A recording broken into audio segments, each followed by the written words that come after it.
Detrás del mundo que conocemos, detrás del telón de lo cotidiano, detrás de lo aparente, lo visible y hasta lo creíble, escondidas entre líneas están las historias perdidas.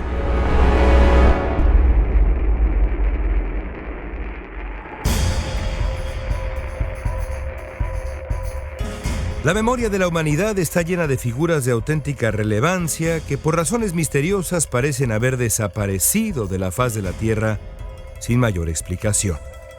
El mito alrededor de estos protagonistas de la historia ha generado una lista casi infinita de teorías de la conspiración y de hombres y mujeres que en un afán por ganar notoriedad han levantado la mano aduciendo ser ya sea esas mismas personas legendarias o herederos del linaje de esas figuras perdidas en el tiempo. Ese es el caso, por ejemplo, de la legendaria princesa rusa Anastasia, quien se dice logró sobrevivir milagrosamente al exterminio de la familia real de Rusia en 1918 para seguir con su vida escondida en algún lugar del mundo durante todo el siglo XX. A lo largo de las últimas décadas, varias mujeres aseguraron ser la mítica princesa rusa, pero ninguna, por desgracia, pudo comprobarlo. Lo más probable entonces es que Anastasia Romanov, la hija más pequeña del zar Nicolás II, haya sido asesinada junto a su familia en 1918, cuando tenía apenas 17 años de edad. Pero otras leyendas de protagonistas de la historia extraviados en el tiempo tienen conclusiones muy distintas que la trágica muerte de Anastasia. Una de las más extraordinarias ocurrió también en el vasto territorio de la Gran Rusia durante el siglo XIX. Se trata de la vida de un hombre misterioso, conocido como Fyodor Kuzmich, un pordiosero que tras ser enviado al inhóspito clima de Siberia, vivió como un ermitaño dentro de su celda y, más notable todavía, adquirió fama de sanador y místico. No pasó mucho tiempo para que fuera conocido y temido en la región. Se dice que su porte, elegancia y majestuosidad provocaban auténticas reacciones de frenesí en aquellos que se le acercaban buscando consejo o alivio. La presencia de Kuzmich resultaba tan imponente que algunos comenzaron a rumorar que aquel hombre no era en realidad un mendigo cualquiera con poderes místicos, sino alguien muy, pero muy diferente. El mismísimo zar Alejandro I, quizá uno de los líderes políticos y militares más notables de finales del siglo XVIII. La posibilidad de que el ermitaño místico Fyodor Kuzmich haya sido en realidad el zar Alejandro I de Rusia ha fascinado a los historiadores de aquellas tierras desde que la vida de Kuzmich se diera a conocer a mediados del siglo XIX. La transformación de identidades parecería imposible. Después de todo, Alejandro I de Rusia había sido una de las figuras eminentes del turbulento inicio del siglo XIX, disputando batallas épicas contra los ejércitos napoleónicos y comenzando un proceso de liberalización en Rusia que a muchos recordó el ímpetu del mismísimo Pedro el Grande, quizá el soberano más respetado y querido de la historia de Rusia. La sola idea de que Alejandro I se hubiera atrevido a fingir su propia muerte para comenzar una vida de miseria y contemplación resultaba improbable, por decirlo menos. ¿Cómo es que un hombre acostumbrado a la cumbre del poder y el lujo lo dejara todo para refugiarse en la soledad, la reflexión y el anonimato? Para entender las posibles razones que pudo haber tenido Alejandro I para convertirse en Fyodor Kuzmich, hay que empezar en el principio mismo de la vida del que fue, sin duda, uno de los monarcas más notables no solo de Rusia, sino de toda Europa. Alejandro I de Rusia fue hijo del también zar Pablo I, un hombre conocido por su crueldad, excentricidad y falta de pericia política. Paranoico como pocos por naturaleza, Pablo I desconfiaba hasta de su sombra. Temía ser asesinado, y tenía razón. En una conspiración que, de acuerdo con algunos expertos, fue encabezada por su propio hijo Alejandro, el zar perdió la vida a la edad de 47 años. Alejandro I, que había sufrido severamente bajo el mando de su padre, de inmediato comenzó a cambiar el rumbo de su nación. A diferencia de Pablo I, Alejandro I de Rusia admiraba las maneras occidentales y gustaba de poner en práctica ideas liberales. El joven zar incluso comenzó a mover sus piezas para acabar con la servidumbre feudal, algo impensable hasta ese día. Por si fuera poco, el zar pobló las ciudades rusas de escuelas y demás institutos de educación avanzada. Pero el éxito de Alejandro I como zar de Rusia no se limitó a la política interna. Sabedor de los tiempos complicados que le había tocado vivir, Alejandro decidió enfrentarse cara a cara con el hombre que, para bien y para mal, protagonizaba la historia europea a principios del siglo XIX, Napoleón Bonaparte. La relación entre la Rusia de Alejandro I y la Francia imperial de Napoleón atravesó por un par de periodos de antagonismo y alianza antes de que ambas potencias decidieran enfrentarse en una invasión que resultaría brutal y legendaria. Fue en 1812 cuando Napoleón finalmente optó por lanzarse a la conquista de Rusia, en una campaña militar que pondría a prueba la fuerza del ejército francés como ninguna otra en la historia de la humanidad. El emperador de Francia estaba decidido a acabar con la Rusia de los zares para consolidar su dominio europeo. Alejandro I enfrentaba así la posibilidad de la destrucción no solo de su dinastía, sino de todo su país. Al principio todo parecía indicar que Napoleón lograría su cometido y abatiría el espíritu ruso.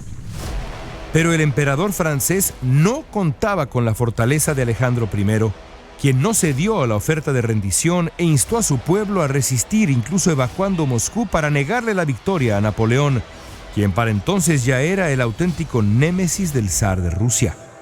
La estrategia de Alejandro I parecía una locura, pero al final resultó, por fortuna o coincidencia, una auténtica obra maestra. Acosados por el severo invierno ruso y desprovistos de víveres, los franceses se vieron obligados a retroceder. Al final, más de 300,000 soldados de Napoleón murieron. En otra cifra que da cuenta del horror, el ejército invasor perdió más de 200,000 caballos. Alejandro I había logrado lo impensable. Derrotó a Bonaparte. Napoleón no volvería a ser el mismo después del trauma de la gran invasión de 1812.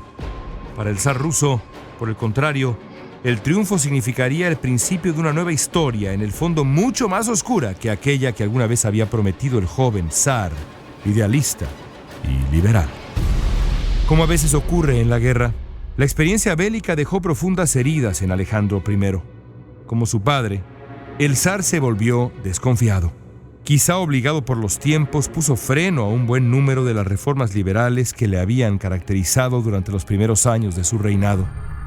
Para tristeza de los rusos, que habían imaginado un destino muy distinto, Alejandro I comenzó a asumir posiciones autoritarias y conservadoras. Eso provocó que apenas unos años después de la magna victoria sobre Napoleón, algunos oficiales del ejército ruso comenzaran a conspirar en contra del zar. Y aunque los planes no tuvieron éxito alguno, el estado de ánimo de Alejandro I se había visto sacudido para siempre. Comenzó a buscar el consuelo de la religión y a compartir su deseo de desaparecer sin dejar huella alguna. Varias veces se dijo perseguido por sus propios pecados e imaginó lo que sería empezar de cero, con algún oficio muy distinto al que la vida le había impuesto. Fue así como en 1825, cuando tenía apenas 47 años de edad, justo la edad que tenía su padre cuando había sido asesinado, Alejandro I invitó a su esposa, la hermosa emperatriz Elizabeth, a pasar unos días en el puerto sureño de Taganrog, sede de una célebre base naval rusa. Elizabeth estaba enferma y Alejandro quería llevarla a un lugar con brisa marina.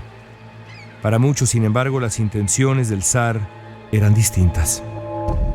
Las versiones sobre lo ocurrido en Taganrog entre el zar y su círculo íntimo son muchas y son contradictorias. Hay quien señala que el zar explicó sus intenciones de desaparecer a su esposa, quien con toda seguridad tomó a mal el extraño proyecto de su atribulado marido. De acuerdo con otras versiones, el zar decidió dedicar varios días a poner en orden los asuntos del Estado, incluida su sucesión. En otras palabras, Alejandro I de Rusia actuaba como un hombre que sabía que la muerte lo esperaba a la vuelta de la esquina. Eso, o un dramático engaño que le permitiría poner en práctica lo que para entonces ya parecía ser una auténtica obsesión: dejar atrás sus obligaciones como soberano para buscar otra vida, una vida muy distinta a la que había llevado hasta entonces. En cualquier caso, de acuerdo con la historia oficial, el zar Alejandro I murió en Taganrog el 1 de diciembre de 1825 a causa de un ataque de malaria. La muerte del zar, sin embargo, marcaría el comienzo de un misterio apasionante y complejo. La muerte de Alejandro I de Rusia está llena de incógnitas sospechosas. Las dudas de quienes creen que el zar ruso no murió aquel día en Taganrog, sino que fingió su descenso para comenzar una nueva vida de incógnito, están basadas en al menos dos líneas de investigación. La primera es el reporte de la autopsia practicada a los restos que supuestamente pertenecían a Alejandro I. De acuerdo con el informe de los expertos forenses, el cerebro del hombre fallecido presentaba huellas de sífilis. Ese simple hecho es ya suficiente para desatar un intenso debate. Resulta que, de acuerdo con el registro que aún se tiene de la salud del soberano de Rusia, Alejandro I no solo no había sufrido de sífilis, sino que era inmune. Ese dato fue suficiente para encender la imaginación de muchos. A eso habría que sumarle la reacción de prácticamente todos quienes vieron el cuerpo durante los días en que fue expuesto, como marcaban las normas de la época. La leyenda cuenta que las dudas de sus allegados llegaron hasta los oídos de la madre de Alejandro, quien pidió ver el cuerpo en privado. Es imposible saber cuánto conocía la madre del zar, pero lo cierto es que tras ver el rostro del hombre fallecido, dijo estar segura de que se trataba, en efecto, de su hijo. Pero eso, dicen los escépticos, no significa gran cosa. Es enteramente posible que la reina madre supiera de los planes que tenía Alejandro de desaparecer. Después de todo, una madre es capaz de muchas cosas con tal de proteger a los suyos. Aún más extraña resulta la versión de que el ataúd de Alejandro I fue exhumado en al menos un par de momentos durante los siguientes 100 años. Las dos veces, cuenta la leyenda, el féretro resultó estar vacío. Años más tarde, a mediados del siglo XIX, cuando Alejandro tendría poco más de 60 años de edad, hizo su aparición Fiódor Kuzmich. La historia cuenta que dos hombres que habían servido en la corte de Alejandro I fueron a visitarlo. De inmediato, uno de ellos se hincó conmovido frente a Kuzmich. Lo tenía claro. Aquel hombre, recluido en Siberia, no era un ermitaño ni un místico. Era el zar Alejandro I de Rusia. Es imposible saber si Fiódor Kuzmich era realmente el mítico soberano ruso. Lo único cierto es que Kuzmich murió en 1864. Dijo tener 87 años de edad, justo la edad que de haber vivido habría tenido el zar ruso que derrotó a Napoleón y que, quizá cansado de la vida, decidió caminar por el sendero de lo desconocido después de haber visto la gloria.